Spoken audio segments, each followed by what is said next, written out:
महाराष्ट्र शासनाच्या वित्त विभागानं दिनांक 30 मे 2024 रोजी म्हणजे आजच पेन्शनबाबत अतिशय महत्त्वपूर्ण असे 2 शासन निर्णय निर्गमित केलेले आहेत. हे शासन निर्णय कोणत्या कर्मचाऱ्यांच्या पेन्शनधारकांच्या संदर्भात आहेत आणि त्यांना त्याचा कसा लाभ होणार आहे या संदर्भातील सविस्तर माहिती आपण या व्हिडिओच्या माध्यमातून घेणार आहोत. तत्पूर्वी शैक्षणिक राजकीय घडामोडी त्याचबरोबर कर्मचारी पेन्शनधारक कुटुंब निवृत्ती वेतनधारकांच्या विषयीच्या महत्त्वपूर्ण अपडेट्स जाणून घेण्यासाठी आपल्या चॅनलला सबस्क्राईब करा.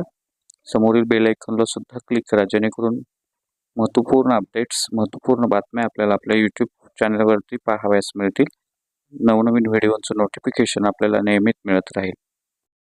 नवीन परिभाषित अंशदान निवृत्ती वेतन योजना राष्ट्रीय निवृत्ती वेतन प्रणाली अंतर्गत 1/11/2005 रोजी किंवा त्यानंतर सेवेत प्रथम नियुक्त झालेल्या अधिकारी कर्मचारी यांच्या सेवानिवृत्ती योगदानाच्या प्रयोजनात जोडून देण्याबाबतला महाराष्ट्र शासनाच्या वित्त विभागाचा हा पहिला निर्णय आजचा आहे.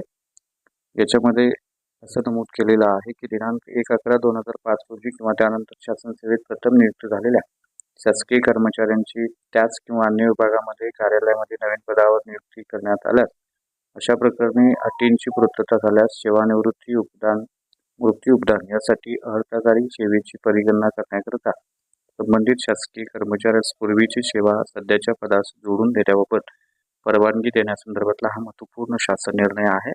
याच्यामध्ये अटी शर्ती देण्यात आलेल्या आहेत. या सदर अटी शर्तीची पूर्तता केल्यानंतर ही सेवा जी आहे किंवा सेवानिवृत्ती योगदान जे आहे ते जोडून मिळणार आहे आणि या संदर्भातला हा पहिला महत्त्वपूर्ण शासन निर्णय आपण स्क्रोल करून सविस्तर वाचू शकता. त्यानंतर परिभाषित अंशदान निवृत्ती वेतन योजना राष्ट्रीय निवृत्ती वेतन प्रणाली अंतर्गत कर्मचाऱ्याच्या सेवा कालावधीत मृत्यू झाल्यास त्याच्या कुटुंबियांना कुटुंब निवृत्ती वेतन आणि मृत्यू योगदान व रुग्णता सेवानिवृत्त झालेल्या कर्मचाऱ्याला रुग्णता निवृत्ती वेतन आणि सेवानिवृत्ती योगदान तसेच शासन सेवेतून निवृत्त झालेल्या होणाऱ्या कर्मचाऱ्यांना सेवानिवृत्ती योगदान अनुज्ञेय करण्यासंदर्भातला हा महत्त्वपूर्ण शासन निर्णय हा दुसरा शासन निर्णय आजच महाराष्ट्र शासनाच्या वित्त विभागानं निर्गमित केलेला आहे.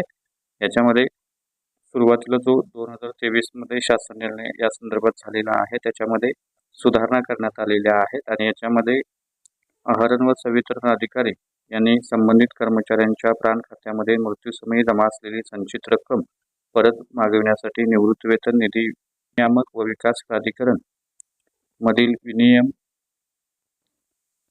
6 व तदनंतर वेळोवेळी सुधारणा झालेल्या तरतुदीनुसार अधिकारी यांनी संबंधित मृत कर्मचाऱ्याच्या कुटुंबाकडून विहित नमुन्यात माहिती प्राप्त करून आवश्यक कागदपत्रासह ऑनलाईन फॅमिली पेन्शन एक्झिट विड्रॉलचा प्रस्ताव अधिकारी व लेखा कार्यालय जिल्हा कोषागार कार्यालयाकडे सादर करण्यासंदर्भात याच्यामध्ये सांगण्यात आलेला आहे.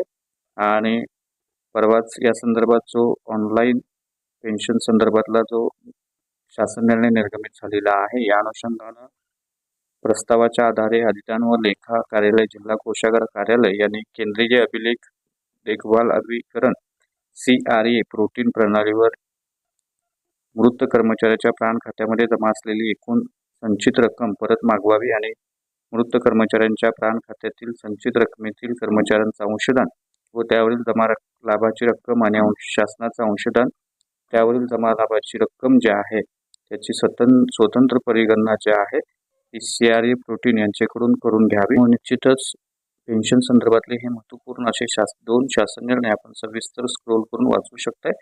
तर कर्मचाऱ्यांसंदर्भातले हे महत्त्वपूर्ण असे 2 शासन निर्णय होते. तर हे होते 2 महत्त्वपूर्ण शासन निर्णय. अशाच महत्त्वपूर्ण शासन निर्णयासाठी रोजच्या अपडेटसाठी चॅनलला सबस्क्राईब करा. व्हिडिओ आवडल्यास लाईक करा, शेअर